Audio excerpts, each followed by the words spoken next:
అంటే జగన్మోహన్ రెడ్డి నిన్న ఎమ్మెల్యేలతోటి ఇంకో మాట కూడా అన్నాడంట ఇక్కడ. ఒకవేళ మనల్ని డిస్క్వాలిఫై చేస్తే రాజీనామాలు చేసి ఎన్నికలకు వెళదాం. డిస్క్వాలిఫై చేస్తేనే ఆల్రెడీ వాళ్ళు రాజీనామాలు చేసినా చేయకపోయినా డిస్క్వాలిఫై అయిపోతారు కదా, ఎన్నికలకు వెళదాం అని అన్నాడట. మరి ఇంకా మీరన్నట్టు ప్రతిపక్ష పాత్ర కూడా వీళ్ళే పోషిస్తే ఇక మళ్ళీ వాళ్ళు ఎన్నికలకు వెళ్ళినా కానీ వాళ్ళని ఎన్నుకోవాల్సిన అవసరమే ఉంటుంది ప్రజలు. ఇప్పుడు మీకు అంత అవివేకమైన పని వాళ్ళు ఏం చేయరండి. ఒకవేళ జగన్మోహన్ రెడ్డి రాజీనామా చేద్దామన్నా వాళ్ళు సిద్ధంగా ఉండరు. ఇంత కారణం ఏంటంటే ఇప్పుడు రేపొద్దున ఏం ఒక మెట్టుకెళ్ళి ఓటు అడుగుతారండి వాళ్ళు. ఒకవేళ లిట్మస్ టెస్ట్ లాగా బలం పెరిగిందా తరిగిందా చూసుకోవడానికి ఇది ఏమన్నా పిల్లలాట, ఇది ఏమన్నా నువ్వు మళ్ళీ గెలిచినవి ఏం చేస్తావు? మళ్ళీ అక్కడే అసెంబ్లీకి వెళ్తావా? నువ్వు వెళ్ళనంటున్నావు కదా, అటువంటి దానికి నువ్వు ఇంట్లోనే కూర్చోనుకోండి మేము పంపిస్తూ ఉంటారు.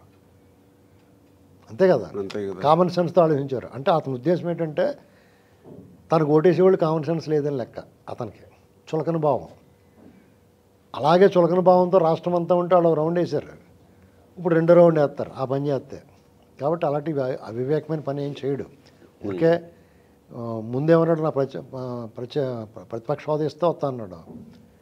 తర్వాత నా టైం ఇస్తే అన్నాడు, నాకు మైక్ ఇస్తే అన్నాడు. ఇప్పుడు నాకు మైక్ ఇచ్చి కాసేపు మాట్లాడితే వస్తాను, టైం ఇస్తాను వస్తానన్నాడు. వీళ్ళు ఇంకేగత్తా మానేస్తారు. ఇప్పుడు మొన్నటిదాకా పిలిచారు కదా, తర్వాత వీడు వచ్చేస్తాడేమో మానేస్తారు పిలుస్తూ. ఏంటండి ఆడుకుంటున్నారు. పిల్లికి చలగాటం అలాగే ప్రాణ సంకటం కింద ఉంటుందండి. అతనికి ఒక అబ్జెక్షన్స్ ఉంటాయి. ఇప్పుడు అక్కడ అధికారం ఉన్నంతసేపు బలుపు, అధికారం కోల్పోయిన తర్వాత ఏడుపు. సింపుల్ ఒక లైన్లో చెప్పాలంటే అతను అధికారంలో ఉన్నంతసేపు దురహంకారం, మదం ఎక్కిపోయి కొవ్వెక్కిపోయి మాట్లాడారు వాళ్ళంతా. అసలు ఎంత దారుణ, ఏ స్టేజ్కి వెళ్ళి మాట్లాడేశారంటే ప్రజాస్వామ్య పార్లమెంటరీ వ్యవస్థలో మన భారతదేశంలో ఎంత దారుణంగా దిగజారిపోయిన వ్యవహారం ఆ సమయంలో చూసాం. వ్యక్తిత్వ హననం, వ్యక్తిగతం, దూషించడం, బాడీ షేమింగు, వెక్కిరించడం, రకరకాల ఎన్ని రకాలు కావాలితే అన్ని రకాలు చేశారు. నిరంకుశం, నిర్బంధం, ఎత్తి ఆతలు పారేయటం. ఒక లిస్ట్ ఉంటుంది కదా ఎన్ని చేయొచ్చో, ఆ లిస్టులన్నీ టికెట్ వేసారు వాళ్ళు. ఇప్పుడు అవన్నీ తలుచి వీళ్ళు చేయరు. నిజంగానే వీళ్ళు చాలా హుందాగా ఉంటారు. జగన్మోహన్ రెడ్డి మర్యాద ఇస్తారో ఆ మర్యాద తట్టుకోలేడు అతను. ఎందుకంటే ప్రతిదీ గుర్తుకొస్తుంది. చంద్రబాబు నాయుడు గారు హుందాగా ఆహ్వానిస్తారు, పవన్ కళ్యాణ్ గారు బాగా మాట్లాడతారు, విష్ చేస్తారు, లోకేష్ అయితే కౌగులించుకుంటాడు కూడా. ఇవన్నీ చేసేవాడికి అతనికి లోపల ఆత్మన్యూనత పెరిగిపోద్ది, గిల్టీనెస్. తర్వాత సభ హుందాగా నడుస్తుంటే రాక్షసులకి యజ్ఞయాగాదాలు జరుగుతున్నాయి అనుకోండి, మాసం మొక్కలో రక్తం పోసేస్తారు. అందులో ఆయన జరగటం ఇష్టం ఉండదు వాళ్ళకి. అలాగే ఈ సభ బాగా జరుగుతుంటే అతనికి నచ్చదు. జనం అందరూ భలే ఉన్నారు చంద్రబాబు గారు. ఇతను ఆఖరికి టైం ఇస్తే మైక్ ఇస్తే అన్నాడు. ఇప్పుడు కొన్నాళ్ళు పోయిందా చంద్రబాబు గారు తలదూకుంటే రానంటాడు. పవన్ కళ్యాణ్ గారు గడ్డం పెంచుకోకూడదు అంటే ఇలాంటి రూల్స్ పెడతాడు అతను. అవన్నీ కుదురుతాయా? దాన్ని అసంబద్ధం, అబ్సైడ్ అంటారు. అతను మర్యాదగా వచ్చి ఇప్పుడు ఈ ఎమ్మెల్యేలు అడగడుగుతున్నారు. ఈ ఎమ్మెల్యేలు అడిగే ప్రశ్నలు ఇతను అడగలేడు. ఎందుకంటే అతను దురాఘాతాలు కాబట్టి. ఇంకా వేరే అడగచ్చు.